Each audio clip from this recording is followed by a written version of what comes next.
భారీగా తరలివచ్చిన మీ అందరికీ కృతజ్ఞతలు తెలుపుతూ తల్లి సోనియా అమ్మ తెలంగాణ ఇచ్చిన మహాతల్లి ప్రసంగాన్ని ఈ తెలంగాణ రాష్ట్రానికి రేపు ఏర్పడే కాంగ్రెస్ ప్రభుత్వం ఇచ్చే గ్యారెంటీ గురించి విన్నారు. నా యొక్క ఈ సందేశం గౌరవ కాంగ్రెస్ పార్టీ జాతీయ అధ్యక్షుడు మల్లికార్జున్ ఖర్గే గారు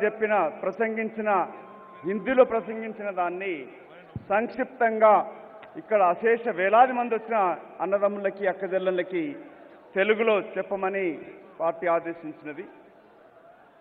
గౌరవ ఖర్గే గారు మాట్లాడుతూ ఎన్నో ఒత్తిడులున్నా రాజకీయంగా ఎంత నష్టపోతున్నా తెలంగాణ బిడ్డల ప్రాణ త్యాగం చూసి కాంగ్రెస్ పార్టీ గౌరవ సోనియా గాంధీ గారు తెలంగాణ రాష్ట్రం ఏర్పాటు చేస్తే తెచ్చుకున్న త్యాగాలతో తెచ్చుకున్న ఈ తెలంగాణ రాష్ట్రంలో గత 10 సంవత్సరాల నుంచి తెలంగాణ రాష్ట్ర ఏర్పాటే కాకుండా ధనిక రాష్ట్రంగా ఏర్పాటు చేస్తే ఈ 10 సంవత్సరాలలో టీఆర్ఎస్ పార్టీ ప్రభుత్వం 3,66,000 కోట్ల అప్పులు చేసినది. ఈ తెలంగాణ రాష్ట్రాన్ని అధోగతికి పాలు చేసినది. తెలంగాణ రాష్ట్రం అవినీతిలో కూరుకుపోయిందని చెప్తా ఉంటారు. కానీ కేంద్ర ప్రభుత్వం నరేంద్ర మోదీ గారు ఇటు చంద్రశేఖరరావు గారు కేసీఆర్ ఇద్దరు కలిసి రాష్ట్రాన్ని దేశాన్ని దాచుకుంటున్నారు. బయటికి మాత్రం వాళ్ళు కోట్లాడినట్టు పనిచేస్తూ ఉంటారు.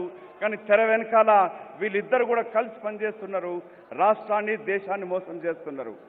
75 సంవత్సరాల్లో కాంగ్రెస్ ఏం చేసిందని ప్రశ్నించే నరేంద్ర మోదీ గారికి లాల్ బహదూర్ శాస్త్రి గారు చెప్పినారు, ఈ దేశ స్వతంత్రం తీసుకురావడమే కాకుండా ఈ దేశంలో ప్రాజెక్టులు, ఇన్స్టిట్యూషన్స్, ఎడ్యుకేషన్ ఇన్స్టిట్యూషన్స్, హాస్పిటల్స్ అన్ని రంగాలలో అభివృద్ధి చేసింది కాంగ్రెస్ పార్టీ. తెలంగాణ రాష్ట్రంలో గత 10 సంవత్సరాల నుంచి దోపిడీ జరుగుతూ ఉన్నది.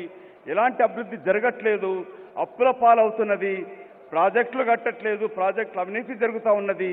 ఈ నరేంద్ర మోదీ గారు కేసీఆర్ కలుస్తున్న మోసాన్ని గుర్తించండి. మోదీ గారు చెప్పినారు 15 లక్షలు ఇస్తానని చెప్పి వచ్చిన దాన్ని వారు అడిగినారు. 75 లక్షల కోట్ల నల్లధనం చేస్తానని చెప్పి ఉచిత హామీ చేసినాడు. జూటా హామీలు ఇచ్చినాడు. ఏవీ నెరవేర్చలేదు. ఇటు నరేంద్ర మోదీ అండ్ కేసీఆర్ కలుస్తున్న మోసాన్ని గుర్తించండి.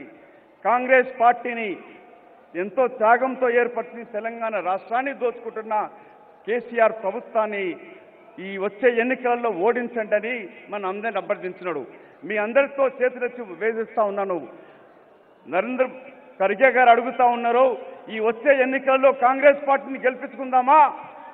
చేతులెత్తండి సోదరులారా. ఇక్కడున్న మన నాయకుడు రాహుల్ గాంధీ గారికి, ఖర్గే గారికి మనం హామీ ఇద్దాం.